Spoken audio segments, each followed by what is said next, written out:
बिस्मिल्लाहिर्रहमानिर्रहीम बिस्मिल्लाहिर्रहमानिर्रहीम। मेरे प्यारे प्यारे बुजुर्गों, बहनों, नौजवानों, अस्सलाम वालेकुम वरहमतुल्लाहि वबरकातुहू। मैं हूँ सईं बाबा हैदर अली शाह जहानी वाला। मेरी दुआ है कि अल्लाह पाक आपको हर खुशी दे, सेहत में, इज़्ज़त में, माल में, रिज़्क़ में, औलाद में। अल्लाह पाक बरकत ही बरकत अता करे, आमीन सुम्मा आमीन। तो मेरी गुजारिश है, जो मेरे भाई चैनल पे नया देख रहे हैं, चैनल को सब्सक्राइब भी कर लें, दोस्तों से शेयर भी कर लें और साथ साथ घंटी के बटन को भी प्रेस कर दें। तो चलते हैं आज की वीडियो की तरफ। आज की वीडियो भी हर रोज़ की तरह ज़बरदस्त वीडियो है। आज का मजमून है नूर परी। काफ़ी लोग रिक्वेस्ट कर रहे थे कि सईं बाबा आप परी के बारे में वीडियो बनाए, परी के बारे वीडियो बनाए। तो आज मैं नूर परी के बारे में बना रहा हूँ, जिस नूर परी को मैं जानता हूँ। जब मेरी उम्र 12 या 13 साल थी, जब गांव में था मैं, तो गांव में 4 पहिया बाहर सहन में डालते हैं, तो रात को मुझे झांझरों की आवाज़, पैल की आवाज़ और झंझारों की आवाज़ आती थी।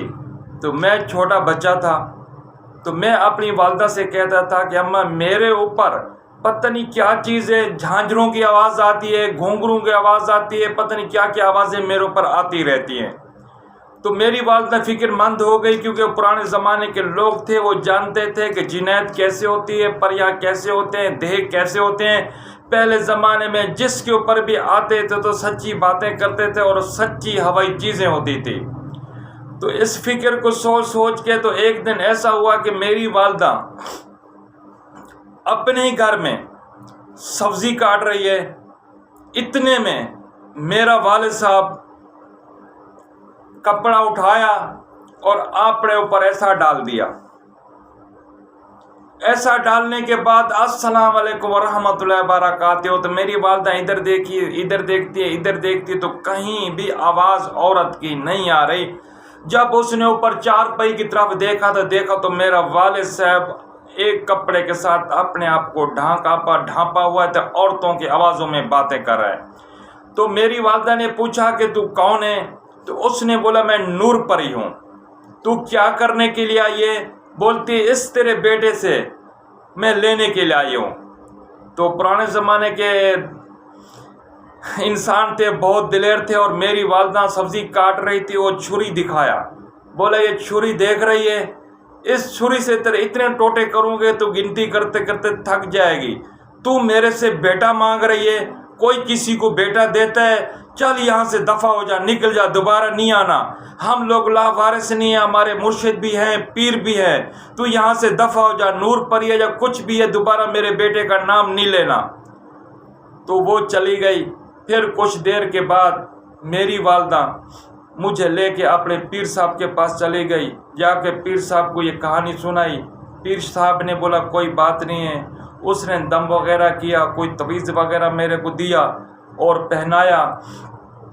तो जब पहले बाथरूम नहीं होते थे, वॉशरूम नहीं होते थे, सब लोग बाहर पेशाब करने के लिए रात को निकलते थे। तो मैं भी बच्चा जब बाहर जाता था तो मेरे ऊपर भी झांझरों की आवाज़ें और पैलों की आवाज़ें और घुंघरू की आवाज़ें, क्षण क्षण की आवाज़ें होती थी। तो कभी कभी मैं घर भाग के आ जाता था। उस टाइम में बहुत ही बच्चा था। तो वालदा बोलती कि तेरे भाई और दूसरे नहीं है, तुम क्यों आ गए जल्दी जल्दी? तो मैं वालदा को बोलता था कि ऐसा आवाज़ें मेरे को सुनाई देती हैं, और ना कोई बकरी नज़र आता है, ना कोई गाय नज़र आता है, और कोई भी नज़र नहीं आता। तो ऐसे झांझरों की आवाज़ें, पैलों की आवाज़ें, घुंघरू की आवाज़ें मेरे सर के ऊपर क्षण क्षण क्षण क्षण क्षण करती हैं। तो मेरी वालदा समझ गई, और जब भी मैं कहीं आस पास दूर जाता तो कभी कभी मेरे भाइयों को मेरे साथ भेज देती और कभी मेरे को बाहर नहीं जाने देती।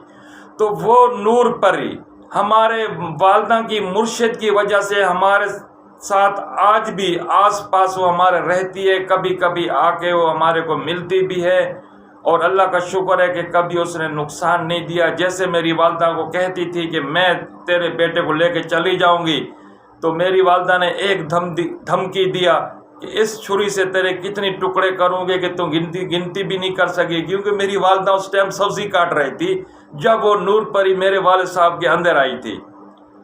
तो क्या हुआ, मैं आज आपको उस नूर परी का अमल बताता हूँ कि आपके तैबे वो कैसे होगी। سب سے پہلے تو آپ 5 وقت نماز پڑھیں، اس کے بعد ایک کمرہ گھر کا خالی کریں، صاف کریں، اور تھوڑا آبادی سے باہر ہو تو بہتر ہے، تاکہ ساتھ آبادی نہ ہو، شور شرابہ نہ ہو۔ تو چاند کے پہلے سنیچر کو یا اتوار کی رات کو یہ عمل شروع کرنا ہے، اور عمل کرنے سے پہلے آپ کو غسل بھی کرنا پڑے گا۔ میں آپ کو ساری چیزیں سمجھا دیتا ہوں، اور جیسے نیا چاند آتا ہے تو آپ اپنا تیاری کر لیں، گھر کا ایک کمرہ خالی کر لیں، صاف کر لیں، دھوئیں، اس کو پاک کریں، اس میں اگربتیاں جلائیں، اور ایک مٹی کا چراغ لے آئیں، اس میں سرسوں کا تیل ڈالیں۔ یہ ساری چیزیں آپ تیار رکھ دیں، اور 5 وقت نماز پڑھنا شروع کر دیں۔ جب سنیچر یا اتوار کی رات ہو، یہ 2 راتوں میں وہ آتی ہے، آپ نہائیں، غسل کریں، غسل کرنے کے بعد آپ رات 9 بجے عمل پہ بیٹھ جائیں۔ اور عمل کون سا پڑھنا ہے میں آپ کو وہ بتا دیتا ہوں۔ یہ عمل ہے بیٹا،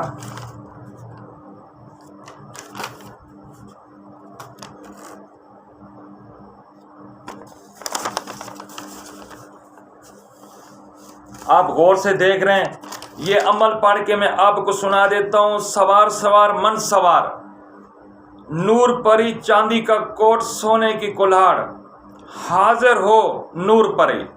ایک بار پھر سن لیں، سوار سوار من سوار، نور پری چاندی کا کوٹ سونے کی کلہاڑ، حاضر ہو نور پری۔ آپ نے 1100 بار ہر روز پڑھنا ہے، اول آخر 11 بار درود ابراہیمی پڑھیں۔ پہلے 11 بار آپ درود ابراہیمی پڑھیں، پھر 111 بار یہ عمل پڑھیں، پھر اس کے بعد 11 بار درود ابراہیمی پڑھیں، اول اور آخر 11 بار درود ابراہیمی پڑھیں۔ تو 11 دن کا عمل ہے، میری بہنیں بھی کر سکتی ہیں، بیٹی بھی کر سکتی ہیں، اور میرے بھائی بھی کر سکتے ہیں۔ میں اس عمل کی سب کو اجازت دیتا ہوں، یہ پکا عمل ہے، اور میرا آزمایا ہوا عمل ہے، اور پختہ عمل ہے، میرے عمل میں کوئی شک نہیں ہوگا۔ لیکن شرط یہ ہوگی کہ آپ 5 وقت نماز کے پابند ہو جائیں، اور 5 وقت نماز پڑھنا شروع کر دیں۔ تو سنیچر کی رات، اتوار کی رات آپ غسل کریں گے، غسل کرنے کے بعد آپ مٹی کا چراغ جلانا ہے، اگربتیاں جلانا ہے، اول اور آخر 11 بار درود ابراہیمی، اور 1100 بار آپ یہ عمل پڑھیں گے، اور عمل کے 7 دن کے اندر اندر اس نے آنا شروع کر دینا ہے، اور طرح طرح کی آپ کو لالچ دے گی کہ آپ یہ عمل چھوڑ دیں۔ آپ کے آگے سونے کے ڈھیر لگا دے گی، چاندی کے بھی ڈھیر لگا دے گی، اور نوٹ پیسے رقم کا بھی ڈھیر لگا دے گی کہ آپ یہ عمل چھوڑ دیں، اور خوبصورت بن کے آپ کے سامنے بیٹھ جائے گی۔ لیکن بیٹا آپ نہ سونے کی طرف دیکھنا ہے، نہ چاندی کی طرف دیکھنا ہے، نہ نوٹوں کی طرف دیکھنا ہے، نہ نور پری کی طرف دیکھنا ہے۔ آپ اپنا سر نیچے کر کے اپنے عمل کو پڑھنا ہے۔ اگر آپ نے کسی چیز کو ہاتھ لگا لیا کہ یہ سونا اصلی ہے یا نکلی ہے، تو پھر آپ کے لیے خطرہ کھڑا ہو جائے گا۔ اس چیلے کی شرط یہ ہے کہ آپ کو کڑا بھی نہیں مارنا ہے، لیکن آپ نے کسی چیز کو چھونا نہیں ہے، اور نہ ہی کسی چیز کی طرف دیکھنا ہے۔ اگر ایک نظر آپ کی ان پر جا پڑی ہے تو دوسری نظر آپ نے نہیں دیکھنا، ورنہ آپ کو نقصان بھی ہو سکتا ہے۔ تو آپ اس کو ہاتھ مت لگائیں، اس کی طرف مت دیکھیں، آپ اپنا عمل پڑھتے رہیں، اور 7ویں دن کے اندر اندر یہ آنا شروع کر دے گی۔ جب آپ کے 11 دن پورے ہو جائیں گے تو انشاءاللہ 11ویں دن آپ عمل کریں گے تو یہ آپ کے سامنے بیٹھی ہوگی۔ جب آپ عمل پڑھ لیں گے اور آخری 11 بار درود پاک بھی پڑھ لیں گے، اس کے بعد آپ نے اس کے ساتھ شرائط طے کرنا ہے، وعدہ پیمانہ رکھنا ہے، کس طریقے سے اس کو بلانا ہے، وہ اپنا طریقہ بتائے گی آنے کا، اور کیا آپ کے آگے وہ شرائط پیش کرتی ہے، اس شرائط کے پابند رہیں۔ جو آپ کریں گے وہ پابند رہے گی، جو وہ کرے گی تو آپ پابند رہیں گے، وہ بھی پابند رہے گی، لیکن شرائط نہیں توڑنا، اور اس میں لالچ کبھی نہیں کرنا۔ آپ جائز کام کرو گے تو آپ کا ہر جائز کام میں ساتھ دے گی، اور جو بھی کام کرنا ہو اس کو بلائیں، اس سے مشورہ کریں، مشورے کرنے کے بعد آپ کام کریں، اور انشاءاللہ میری دعا ہے کہ اللہ پاک آپ کو منظور اور قبول فرمائے اور کامیابی عطا فرمائے، اور نئے چاند کے پہلے سنیچر کو یا اتوار کو آپ نے یہ عمل شروع کرنا ہے۔ آستانہ عالیہ نورانی زندہ باد، پاکستان زندہ باد۔ اگلی ویڈیو تک مجھے اجازت دیں، اگر زندگی رہی تو پھر ملیں گے۔ اللہ حافظ۔